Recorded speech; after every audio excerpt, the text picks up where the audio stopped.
right. Our next author is Lara Prescott, and her book is The Secrets We Kept. The Cold War is on, and Irina Drozdova, the American-born daughter of Russian parents, has just landed in the CIA typing pool despite her slow fingers, but much of what she does isn't exactly typing. Meanwhile, Sally Forrester, who secretly charmed information from unsuspecting targets of the US government during World War II, all the while appearing to be a run-of-the-mill clerk typist, is itching to get back to intelligence work.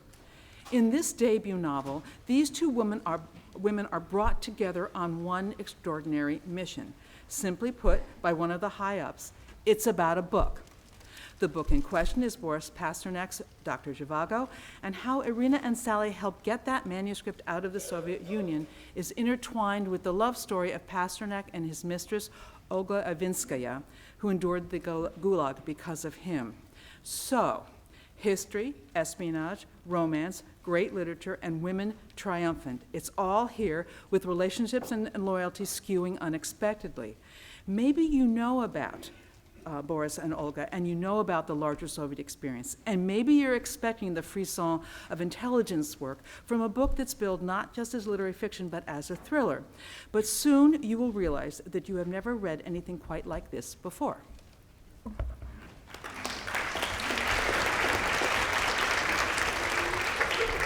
Hi, can you hear me?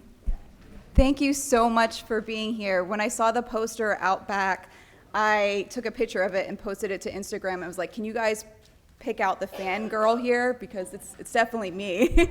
This is my first book, so I feel so lucky to be up here with so many amazing writers. So The Secrets We Kept.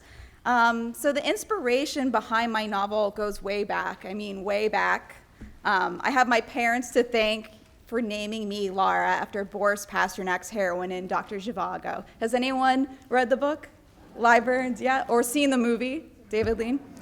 My mother had loved the David Lean film, and as a child, knowing nothing about the book or the movie, I'd wind up her musical jewelry box again and again to hear it play Lara's theme. Over the years, each time I've read Zhivago, I've taken something different away from it. As a girl, I was most interested in the love story, but later I was more taken with the sheer brilliance of the poetry of Pasternak's sentences. On my more recent readings, what struck me the most are the ways in which Pasternak conveys the importance of free thought. Through the life of Yuri Zhivago, the author demonstrates that the yearning for freedom remains an indestructible force, in spite of political systems that seek to repress it. And in 1950s Soviet Russia, that was a subversive idea, as it is today. At the time, Boris Pasternak was one of the most famous living Soviet writers. His readings would sell out to packed auditoriums.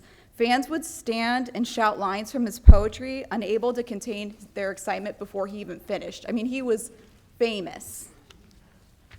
And Dr. Zhivago was his first novel. And when the Kremlin knew that people were going to want to read it, but when they found out what it was about, they put a stop to that. So when they got word of Zhivago's themes, as well as his critical depictions of the October Revolution and the Russian Civil War, the Soviet censors banned the book, blocking its publication both home and abroad. Meanwhile, in the United States, fresh out of World War II and now firmly in a new Cold War, political leaders were looking for ways to demonstrate American superiority over the East. And what better way, they thought, than art and literature. Indeed, art and literature can be powerful tools, and they've certainly changed my own life. From an early age, my parents instilled within me a lifelong love of reading. Growing up in a small town in western Pennsylvania, my mother would take me to the Greensburg-Hempfield area library. Anyone? No? Once a week to pick out a stack of books to take home. And as a teenager, one of my first jobs was at a bookstore. It was from those early experiences with books that I first realized that beyond the borders of my own life, there are new worlds out there waiting for me to explore, and new people from different cultures and backgrounds waiting for me to meet. To me, there's no greater way to create empathy than storytelling. Books allow us to experience others' lives, visit other time periods, walk the streets of places we've never been. They build connection. So it's no surprise that governments, seeking to control how their citizens view and experience the world, have always used words as weapons. Today, tweets, bots, and fake news do the job. But 60 years ago, the Soviets and the Americans used books. In the 1950s, the CIA began smuggling banned books behind the Iron Curtain. I first learned about this effort in 2014 after my father sent me a Washington Post article about the newly declassified documents that shed light on the CIA's Cold War-era books program. What had caught his eye was its discussion of Dr. Zhivago as one of the books the agency had used, and to great success. With my interest piqued, I devoured the incredible true story behind Zhivago's publication. What I discovered was that the CIA had obtained the banned manuscript, covertly printed it, and smuggled it back into the USSR. The first CIA memos on Zhivago described the book as the most heretical literary work by a Soviet author since Stalin's death, saying it had great propaganda value for its passive but piercing exposition of the effect of the Soviet system on the life of a sensitive, intelligent citizen. Here's what I write about those early memos and the secrets we kept.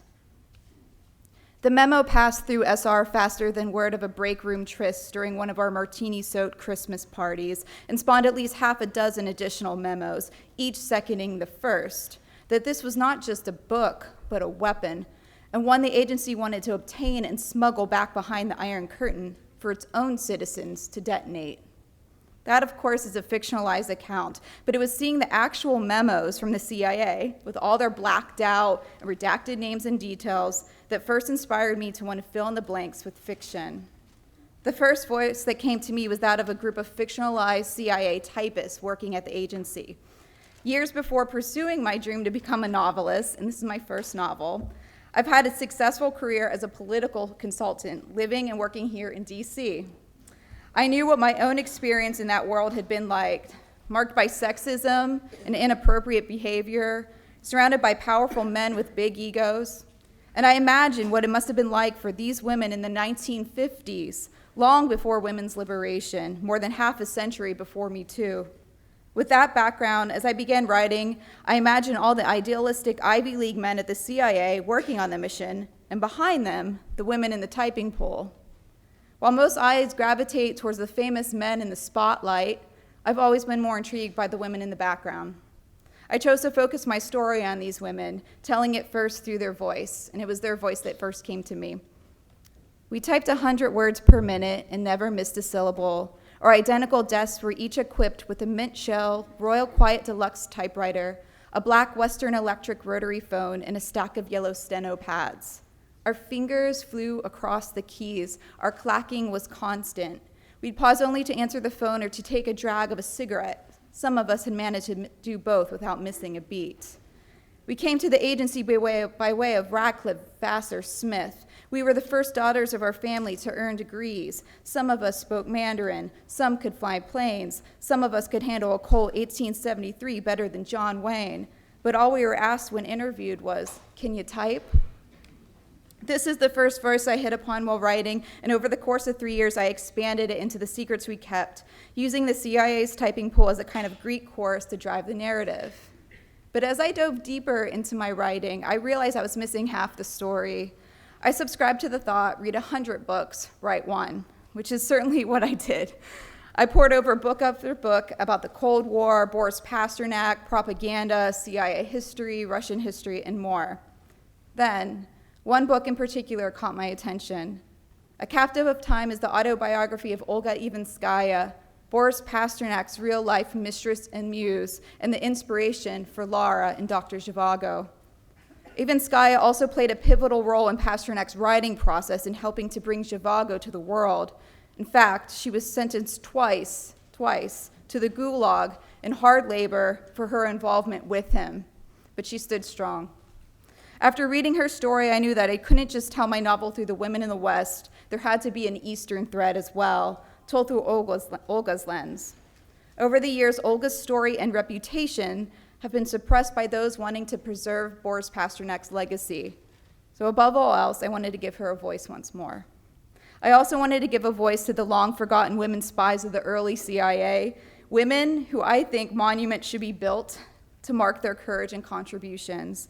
During World War II, women had served as intelligence officers in the OSS, which was the precursor to the CIA. But after the war, those same women were stuck behind the desk at the CIA typing. In my novel, the characters Sally and Irina were very much inspired by real-life spies like Elizabeth Betty McIntosh and Virginia Hall. There's a great book about Virginia Hall right now. Yeah. And Sally and Irina's love story was very much inspired by real events as well. A little-known aspect of American history is the Lavender Scare, which took place within the United States beginning in the 1950s. Just as it became standard practice for the federal government to fire suspected communists during the Red Scare, the Lavender Scare saw suspected LGBTQ individuals removed from their government jobs. Thousands were fired, thousands, with some even taking their own lives after publicly being outed. So at the same time, the United States was working to show Soviet citizens that their government was censoring and persecuting them, it was also persecuting employees within its own ranks. My story is not a good guys versus bad guys story. The result of my research, as well as my travel to Russia, DC, London, and Paris while writing, is a polyphonic novel that's driven by strong women's voices and that, like Dr. Zhivago, is about war, propaganda, persecution, and above all else, love. It's about the experiences and feelings we all share, no matter what time or place we come from. It's about using history as a tool to understand our present. As Boris Pasternak once wrote, "It's past, you'll understand it later."